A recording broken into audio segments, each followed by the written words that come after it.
Got a few bits missing, I'd say.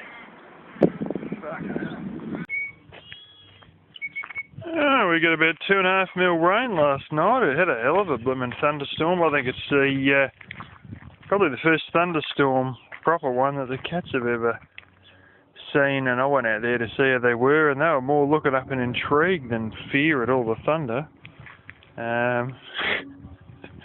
Later, ended up hopping into my bed and fighting in my bed, and yeah, kept me awake for a while there. But anyway, I'm considering making up a little, where the cat flap door is that comes into my room, making up a little cage that goes around their little cardboard box with a teddy bear that they like to sleep with in it, and the litter box, so that they can come in to the warmth of the room, but not actually, basically fight each other over the top of my flaming legs. They get this thing where one will duck down on one side of my legs and sneak over, look over the top, and then jump over and attack the other one, and back and forward and back and forward. They end up walking back and forward over me all night, and it just keeps me awake. Anyway, as you can see, I got a bit of crap here, and trouble is, a lot of this is small stuff, just little fiddly blimmin' bolts and bits of wire and rubbish. Now, even when I go and get all these stuff sorted, burn all the box thorns, which at the earliest date I can do it in about 2 weeks' time, there will be there's a bit of wire come out and small bits of metal sort of like that, just bits of sheet metal.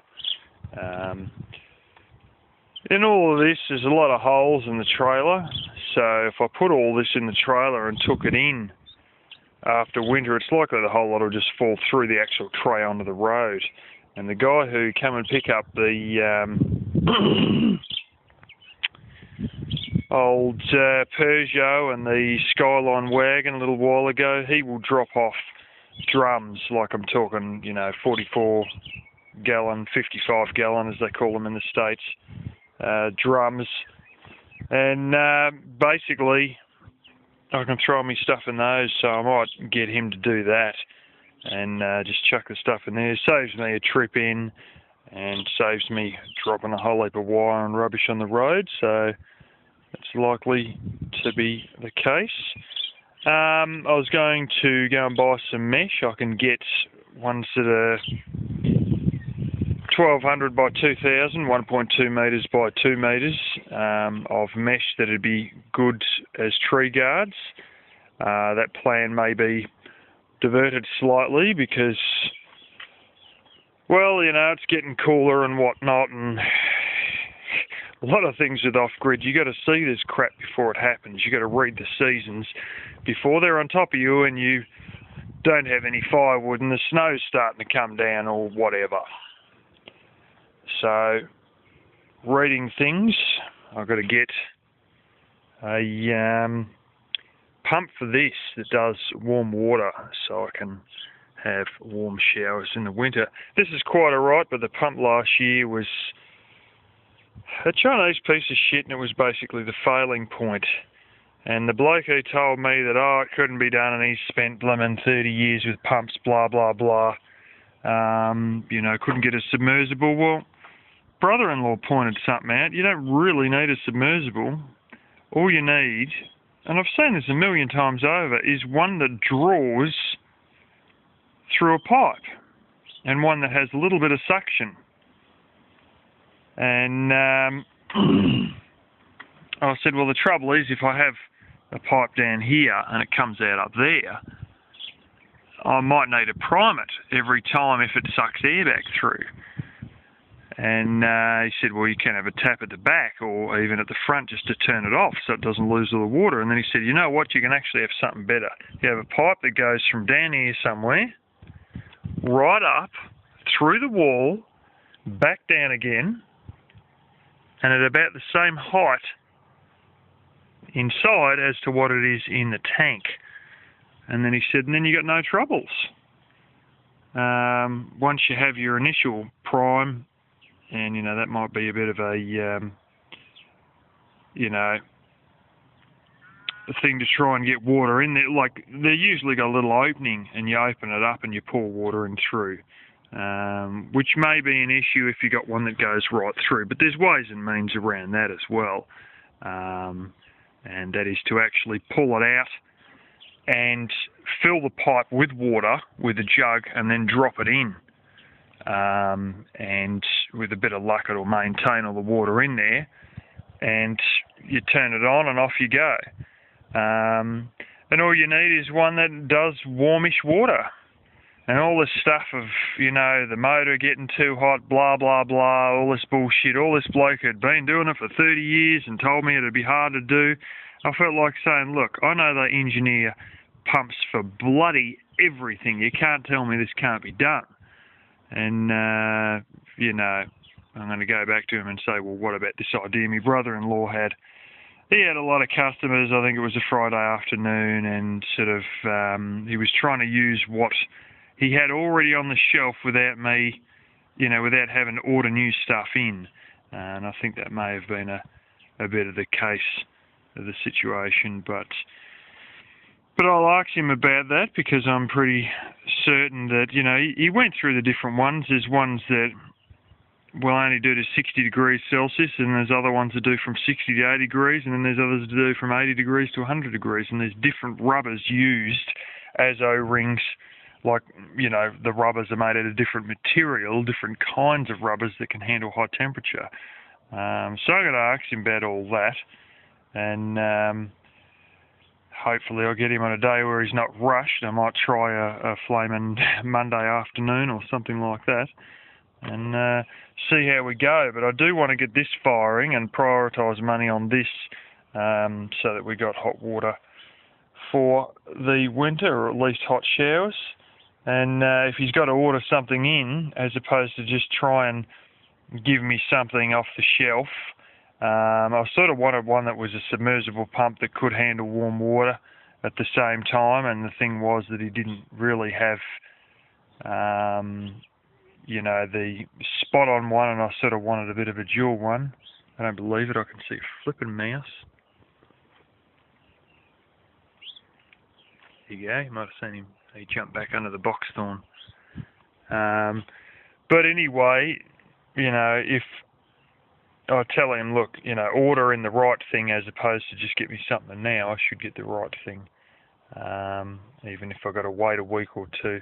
But anyways, I'll sort of repeat myself a bit here.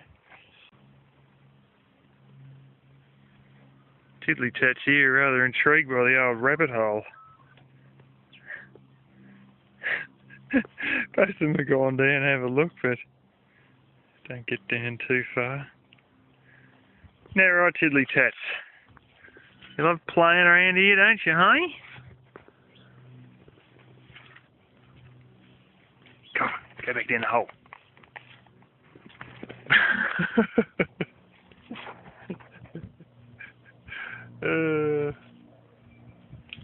Spend the whole day blooming chasing each other back and forwards and mucking around. Oh, well, what do you expect? They're kittens, and that's just part of the thing. On that note, if you've seen enough of cows, you'll see that calves muck around and do stupid things, and the mothers are just sort of very mellow there, and sheep are no different, you know. Same as kittens and puppies and all that. They all, when they're young, spring around like crazy. The sheep actually do this thing, I don't know, it's almost like a skip, where they get there, when they run, they sort of get out of time, and then they sort of spring, and they sort of like bounce. And they often do that amongst each other, and you tend to notice that once they hit about the, I don't know, 4-week mark and that, they sort of tend to all hang around in groups and stuff like that while the mothers are all grazing nearby, and yeah, it's just young animals, I suppose. Alrighty. Well, as shown before, although you probably didn't see it, I sent a little mousey. Fan-bloody-tastic. You know, I see these cats jump around trying to bite each other all day. In fact, earlier on I see some moves that look like stuff out of the bloody Matrix here sometimes. Earlier on about here, they both jumped at each other and come to a hugging motion in mid-air before hitting the ground and rolling around trying to bite each other. Yeah, but little Mousy continues to tittle around. On the end wall of my room, I can smell flippin' mice. Fan-bloody-tastic. The smell's most likely coming from underneath the house, or maybe coming from inside the wall itself. Of course, when you get, well, I've removed it all now, certain rat baits and mouse baits, and I'll tiddly tap each the dead mouse, well, it can actually kill the cat. I had it happen with another very cute stray kitten here. It was actually the same day I was pouring the slab for the laundry. But anyway, apparently you can pour out a bit of this. I got all this on the cheap. She's a little bit out of date. Notice the day and the month get swapped around here in Australia. But apparently, because this is dry, you can pour it out, and if they eat it, it goes into their stomach dry, and then it expands, and it will actually break their stomach. So I'm going to try and stick this in an area, but it's got to remain dry, obviously. So I may go and grab hold of a panel, take off one of the upper panels. I can't show this without turning the flash on, I don't think. Up there. Oh, in fact, I won't need to. You can see there's a bit of a shadow there. There's a beam there, a bit of shadow from said beam there. That yellow stuff, that's actually the insulation. So if I can just get up there with a ladder, which shouldn't be too hard at all, I can shove a bit of that gear into there, and with a bit of luck, they'll eat it, and that will finish them off. At Link, why don't you use mouse traps? It has been done already. I'll flick them out here. There we go. That's 2. I've actually got 4. There's another 2 near the fridge. You know, I had these out for 12 weeks, and the only mouse I got was one that walked in backwards. These mice are too smart for traps. Now, there may be a stunt that I do where I load the trap up and leave it unsprung like that. And you let them take the bait like 4 or 5 times or whatever. And then, kaboom, you get them. The only trouble is I'm going to have to put it in a place where the tiddly tats don't just end up thumping their nose on the damn thing. And I get this 2 in the morning because tiddly tat's got its paw caught in there. There is another one, New Zealand made I've seen, which actually uses elastrator rings, like you do on sheep, and they just sort of repackage these bright green elastrator rings, and, well, it comes in and eats the bait inside this little tube, and if you have it loaded, well, it gets done, and if you have it unloaded, well, it doesn't get done, but I think the idea is you leave it unloaded for a while, and then light it up, and then basically it just puts an elastrator ring around the thing's neck and nooses the bugger. And yeah, they have replacement rings, and I had a good look at them, and I just thought, yeah, that's just repackaged elastrator rings. Then there's another one they have in the States, which I'm sort of interested in, called the Rat Zapper. And you've got a few big batteries in it. And I can get very good quality batteries at a certain place. I mean, really good quality batteries. And we're talking D-cell batteries here. And you load it up and you let Mousy, it's the same sort of thing like a tube. Mousy comes in and eats the stuff. and there's a certain point where it's like a little ultrasonic sensor or something like that, where Mousy comes in and it's like a bloody cattle prod, and it just basically electrocutes the bastard. That'd just, wake up the next day and just sort of tip the tube up, and it just goes plonk and falls out into the bin. And then you put a bit more bait in there. Apparently, cat food is actually one of the best baits, which I shall keep that in mind, especially with the excess puppy food I've got around here too, that I was feeding the kittens initially for the first few days when I couldn't find the blasted cat food on the shelf in Kmart. So yeah, we'll see how it all goes, but I'm sort of looking at traps that are a bit smarter than those little sprung things, because like I said, they're reasonably smart around here, and I don't want something that's going to kill the cats, and so we've sort of got to use alternate traps or alternate methods. And I think if Tiddly Tat goes and eats this, like goes and eats a mouse that's got mashed potato in its guts, I don't think it's going to hurt the cats at all, so I'll definitely give that a shot, and that come off a web page about stuff you can use to kill mice that won't kill the cat in the process. Of course, in some of these forums you always get dickheads that say, oh no, my vet told me it doesn't happen. Well, what sort of a vet have you got? Because a lot of people have had it happen firsthand to them. And what'll kill a mouse won't kill a cat. Yeah, but that's not the point. The mouse just sits there and eats and eats and eats.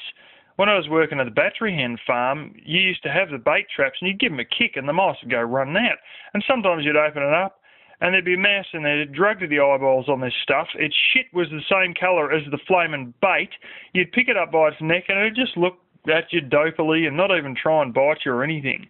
Of course, I'd be doing all this with little latex disposable gloves on, but the mice don't just eat just enough to kill them and then walk away. They just gorge themselves on it, and of course, as a result, what'll kill a mice won't kill a cat, but when the mice has been eating this stuff non-stop for the last 3 days, well, yes, there is enough to kill a cat. And I mean, what sort of vet is it that can't even tell you any experiences that people themselves, his own clients, have experienced firsthand? But anyway, you always get a couple of idiots who don't know what they're talking about.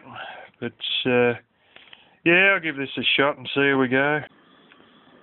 Sake of keeping things organised, I'm going to move all this stuff out later on.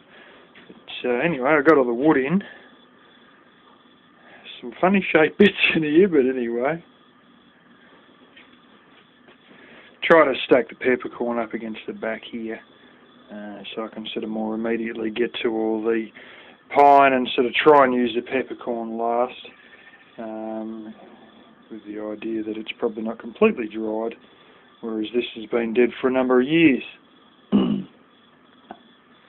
Here's I have some sheep snooping through there. See a bit of movement there. Anyway, I got that one done. Lo and behold, I find more steel, so I've got to take some more steel to my father's place. I had stacked some in a certain spot a long time ago, and, well, it was still there. And there was another big ladder, Hoogla Magoog, which you can probably see sticking up there. But, we'll do that after lunch.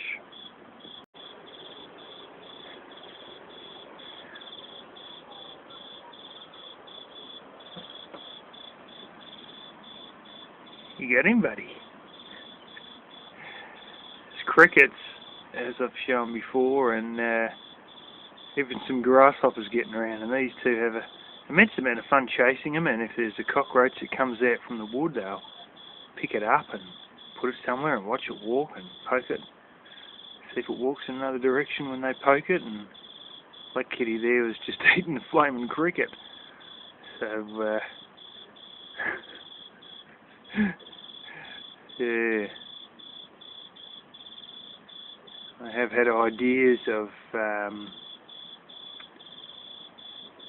well, I can probably buy injured animals off local farmers due to the way Things are with animal liberationists, you can no longer sell injured animals at public auction where you could before.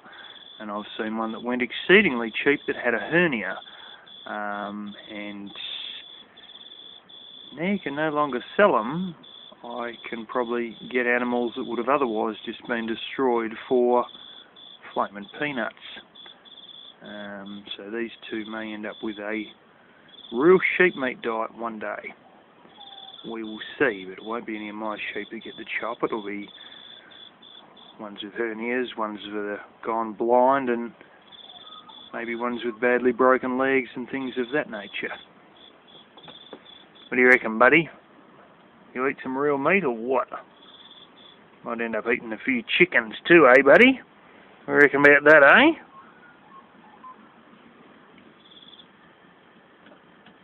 Here's how they sharpen the claws. Just grab hold of wood. Usually, well, sometimes it doesn't have bark, but a lot of the time they like the stuff with bark. And I've got the old thing there that was laying out in the wood heap, but they don't seem to use it all that much at all, really. They get a lot of fun with grass. If you stand at the bottom of a clump of grass, it seems the top moves, and every time you stand on one bit of grass, there's a bit at least 6 inches away or more that moves, and then they think there's something there, and they keep jumping around. Another thing they've got is this bit of rabbit skin with fur still on it, and they go and put that on the ground, and then they touch it, and they jump and throw it around and play with it like as though it's alive, and it's not. It's just a piece of rabbit skin with a bit of fur still on it that their mother caught a long time ago. But they, I think it's under the house at the moment, but every now and then they find it every few days and pull it out and play with it again. And they seem rather entertained by anything that swings down, whether it's the end of grass or even sort of low-hanging, bushes or low-hanging branches on trees and whatnot. And yeah, they find entertainment for themselves, especially with the insects. And yeah, old off-grid putty tats work themselves out in terms of keeping entertained, and if there's nothing else to muck around with, sometimes they try and dig holes, and even bits of plastic bag waving around can sometimes, or blowing in the wind, can sometimes entertain them. But and then when that's all over, they just decide that stalking and pouncing on each other, like so, would be a bit of fun. And they spend a lot of time doing that. As the sun goes down, they sort of they'll chase each other back and forwards right out to the dunny there and the backup shower and all that. And one will see the other one coming up and arch its back up, sort of thing. And then, yeah, they just spend a lot of time running around trying to spook each other, hiding behind stuff. They do spend a lot of time even during the day stalking each other and hiding behind different things, you know, out here and all this other crap I've got to move and whatnot, and then sort of jumping out from behind it. And even try that over my legs as I'm laying in bed, don't you? And then wonder why I flaming kick you off the bed sometimes. I don't generally do that, but I sort of try and pat them to calm them down so they'll lay there, and then sort of it doesn't really work. So the other one I've seen them do is roll buckets, and one will get in a bucket, and it's like the whole thing with, they love cardboard boxes, and these two even love sitting inside buckets, and then they'll try and put their paws on it and realise it rolls and then play with it. And the funniest one of all yous do is try and get on me beach ball and then go flat on your ass after you jump on me beach ball. Isn't that right, buddy? It's a weird valve in the beach ball. I can't get the damn thing to go down, although I've tried several times. But yeah, I end up jumping on it and then it rolls. Isn't it right, buddy? Ain't you cute, eh?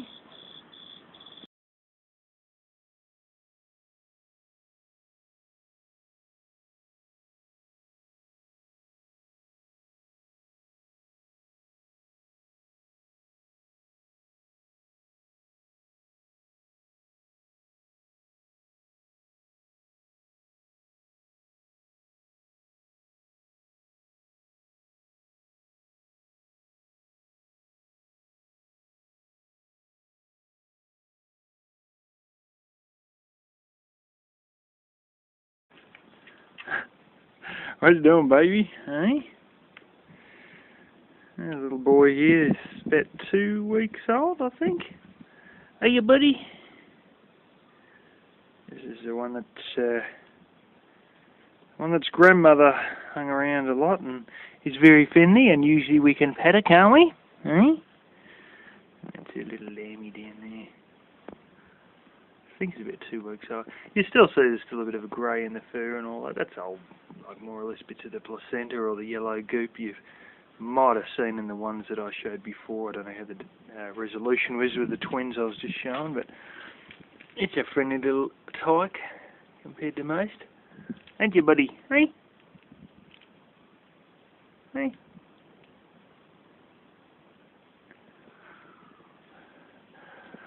It's looking cleaner than it usually would because, and so are you, your nice white nose, haven't you? Because of the rain this morning. Always washes the nose clean.